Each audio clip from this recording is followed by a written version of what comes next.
This is why Friedrich's character is so important, because he, and I think Marmee and also Meg and then Amy, they also have this good influence on Joe, because they show that, well, it's not weakness to feel empathy, that it's actually a strength.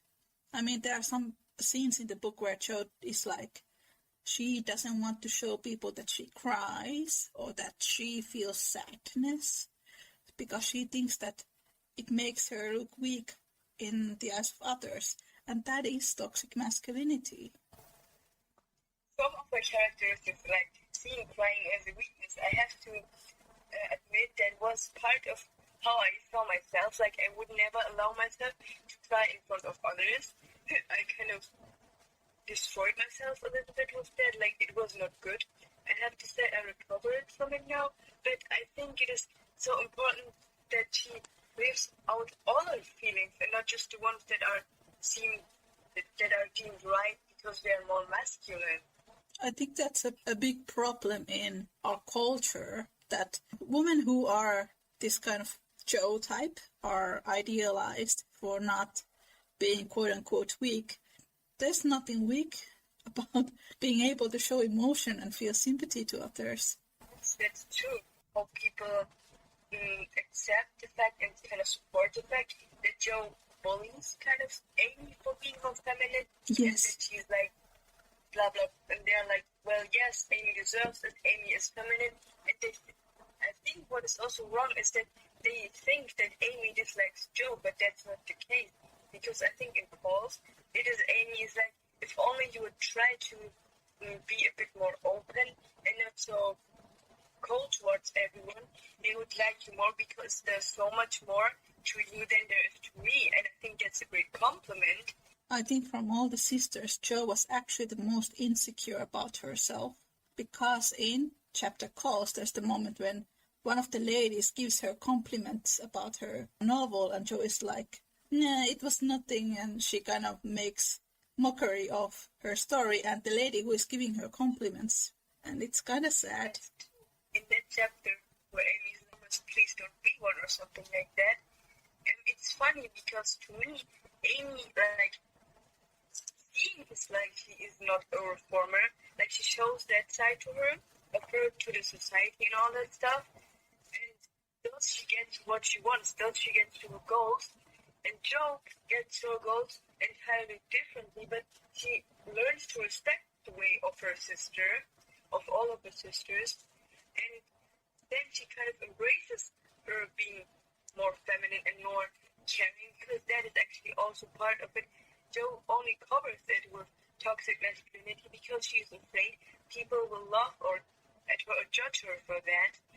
And it is also very embracing that she does like being feminine, because it is important and it's also feminist.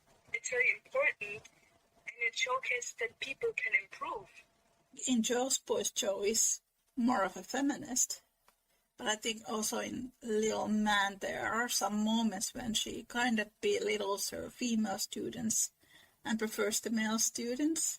This is a complicated matter because we know that Louisa May Alcott really loved boys, but then she also grew, apparently, same way as Jo, to appreciate women a lot more. I think also, like, what is very important is that mostly people view feminists as those who only want to educate women, but I also think it's very nice that Louisa May Alcott did love boys, because I think on making the world more open-minded and also to be more a feminist society, we also need to educate the boys so that they also can respect women. And I also think that it's very good that Jo educates her boys in a very good manner. It's also because she has this bad experience with Laurie. She wants that her boys, the boys that she's teaching, are going to be gentlemen and treat women with more respect. I remember you mentioned the scene in Jo's Boys when she lectures these young men that when they are flirting with girls that they need to be more respectful. And that's directly the result of her own experience with Laurie.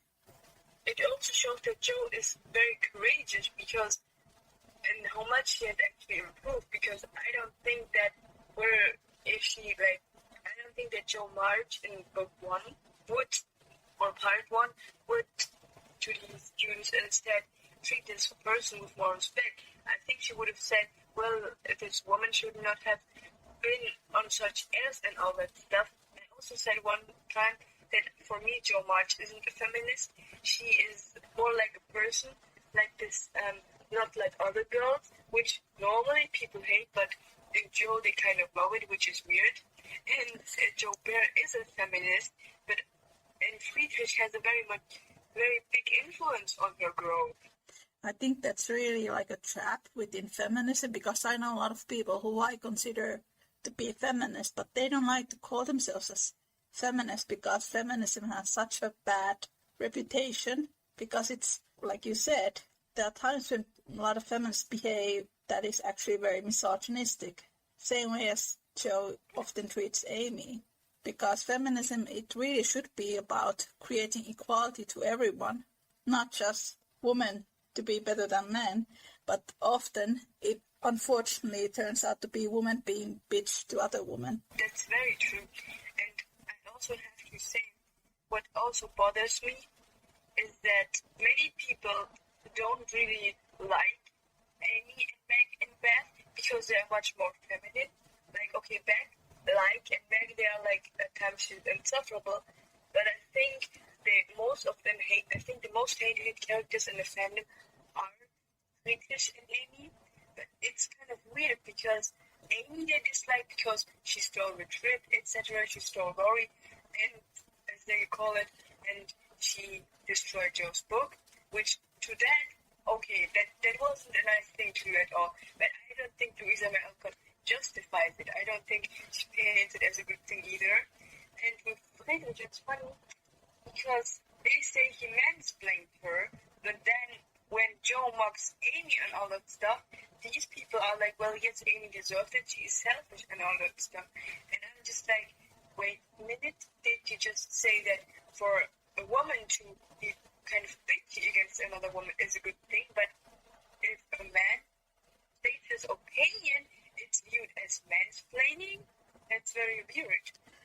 It is, and nobody speaks about that because in Little Woman, when Amy burns Joe's book, Joe has been bullying her for months in a row, and it's clearly explained in the book how angry Amy feels about it. It has nothing to do with Laurie taking Joe to theater. It has everything to do with Joe being a bully, but people don't speak about it. They justify it because Amy is such a feminine girl, and they want to tease the feminine girl. There's a passage where I think it states that she was afraid that she wouldn't be loved anymore by anyone because of this act. So I always thought that it was like she loved herself very much because she was afraid that nobody would love her, and that was like her way to make sure, well, I do still love myself, so it will be fine. Louisa May Alcott and May Alcott, they had a very complicated relationship, especially when they were children, because Louisa envied May in a lot of ways because she was younger, and I thought it was very weird when she says that, oh, May gets everything so easily, which was not the case always. I don't think people speak enough about Joe's jealousy to Amy or Louisa's jealousy to May, because I don't think her being a bully is really enough spoken in Little Woman community. The weird thing for me is like I can understand jealousy in general. Like I also had that at one time where I was like, my sister is more loved by my mother, but of course, which is very stupid. But it's weird that people who understand Joe's jealousy still are. Most of them are like, well, Amy is a bad person, whereas the point of Joe's jealousy and her growth is actually to respect her little sister more. Thus, she also respects herself more because I think jealousy is also a very big part of insecurity. Her whole arc is around her being more confident with who she truly is. And I think one of the problems is that people treat it like they are arguing over Laurie, which never happens in the book. And it feels really uncanny because, unfortunately, a lot of the movies make it seem that way. Like the 2019 film, you don't have Laurie's growth or him harassing Joe and then Joe wanting Laurie back with that letter. Yes, you can see that as Amy and Joe arguing over Laurie. In 1949 film, in the end of the movie, when Laurie introduces Amy to Joe, the scene ends in Laurie staring at Joe like he is still in love with her. 1994 film, it doesn't explain the reason why Joe doesn't get to go to Europe. And Joe is just like, oh, I get to go to Europe now. And Amy's like, no, Aunt Marge decided to take me. And that happens right after Joe has rejected Laurie, and that proposal is very much romanticized. I also think that many people who read the chapter calls, they are like, well, Joe deserved the trip, but I think it's very important to know, because for them it's like she has spoken in a feminist way to her aunts, and for me that isn't true, because first of all, she is belittling French, the language of France, because, I mean, if she goes to Europe, then she of course is also going to France, so why would you just ruin your own chances of going on a trip if you don't like the language? What people perceive as feminist is that Joe's like, well, female labor, female work, etc. But the thing is, Joe does not see them as like